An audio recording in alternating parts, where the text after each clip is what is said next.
গতকাল ভোট মিটতে না মিটতে কেন্দ্রটা বলে রাখি, বর্ধমান দুর্গাপুর লোকসভা কেন্দ্র।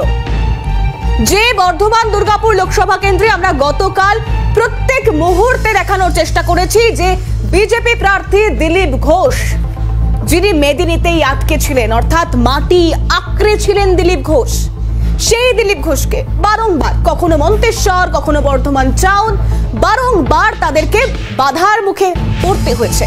দিলীপ ঘোষের কনভয় বাধার মুখে পড়েছে, দিলীপ ঘোষের নিরাপত্তা রক্ষীর মাথা ফেটে গিয়েছে, দিলীপ ঘোষের গাড়ি আটকে বিক্ষোভ দেখানো হয়েছে তৃণমূল কর্মীদের তরফ থেকে। দিলীপ ঘোষের গাড়ির সামনে শটান শুয়ে পড়েছিলেন তৃণমূল কর্মী সমর্থকরা। দেখুন সেই ছবি আপনাদেরকে দেখাচ্ছি, রীতিমতো রাস্তায় বসে বিক্ষোভ তৃণমূল কর্মী সমর্থকরা দেখাচ্ছিলেন।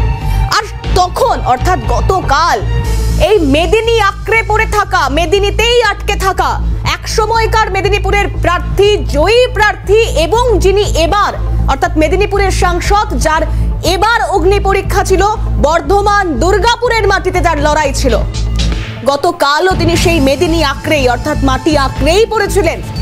কি বলেছিলেন গতকাল দিলীপ ঘোষ, একবার শোনাই, শুনুন।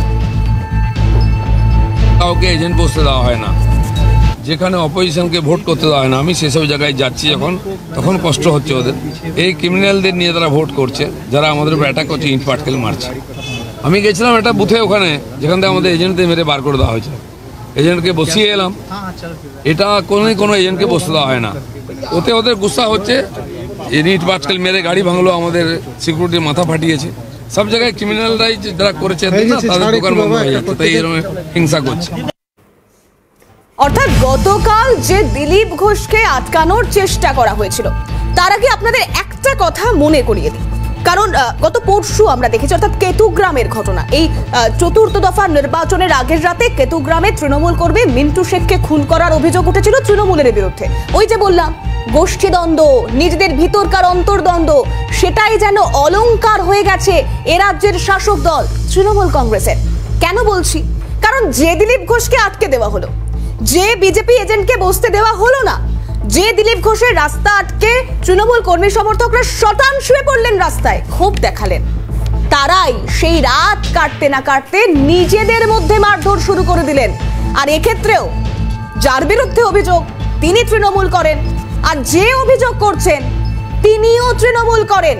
অর্থাৎ এই বর্ধমান দুর্গাপুর কোন রকমে এই তৃণমূল কর্মী, যিনি প্রাণে বেঁচে যাওয়ার চেষ্টা করেছেন, পালিয়ে এসেছেন, কিন্তু তারপরে দাঁড়িয়েও অভিযোগ কাদের বিরুদ্ধে করছেন? অপর তৃণমূল গোষ্ঠীর বিরুদ্ধে।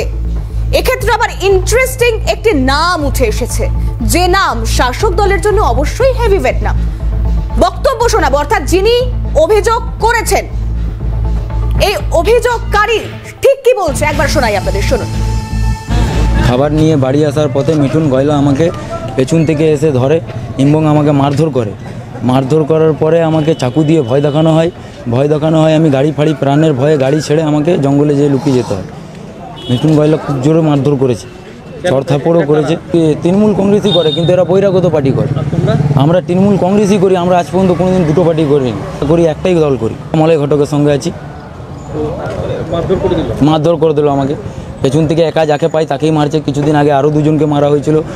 ভয় অপরাধ কিছুই না স্যার, আমরা কিছুই জানি না। মানে পেছন থেকে এসে, মানে আমরা বুথে বসিনি, বুথে না বসার কারণে আমাদেরকে যেখানে একা পাচ্ছে সেখানে মারছে। জোর জবরদস্তি বিশ্ব রেলের পার্টি নাকি করতে হবে, না হলেই মারবে করে দেওয়া হয়েছে। হাতুড় দিয়ে মারা হয়েছে, গাড়ির মধ্যে পুরো দাগ হয়ে গেছে। সিট কভারের মধ্যে চাকু চালানো হয়েছে, না সরলে আমার গায়ে লাগতো চাকুটা, যেটা সিট কভারে লেগে। আমরা চাই যাতে যে এরকম করেছে আমাদের মিঠুন গয়লা, তার যেন।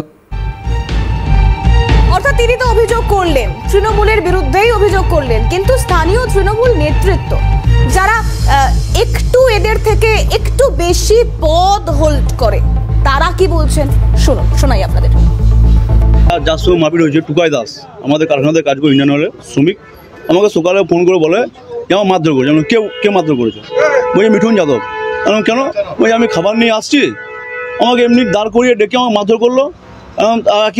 কে ছিলি? আমরা একাই ছিলাম। আমাকে মারধর করেছে, টর্চার করেছে, আমাকে চাকু দেখিয়েছে। আমি ভয়ে পালিয়ে আসি, আমার গাড়িটাকে এভাবে খারাপ করেছে, সিট ফিট ছিঁড়েছে। আমি চলে, এটা ও তৃণমূল করে, আমরাও তৃণমূল করি, এটা দলের প্রতি আমাদের খারাপ বার্তা যাচ্ছে, এটা কিন্তু করা উচিত নয়। তাহলে সে যদি না বুঝে তাহলে জিনিস তাকে বোঝা উচিত যে ও তৃণমূল আমার তৃণমূল করি, ওকে অ্যারেস্ট করো।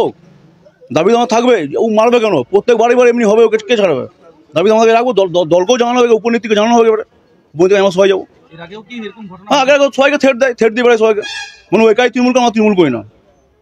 যদি তৃণমূল যদি ও করে তাহলে ওকে বলুন একটা পেজ দিকে মমতা ছবি দেখাতে যে কোন পেজ ছবি ছেড়েছো।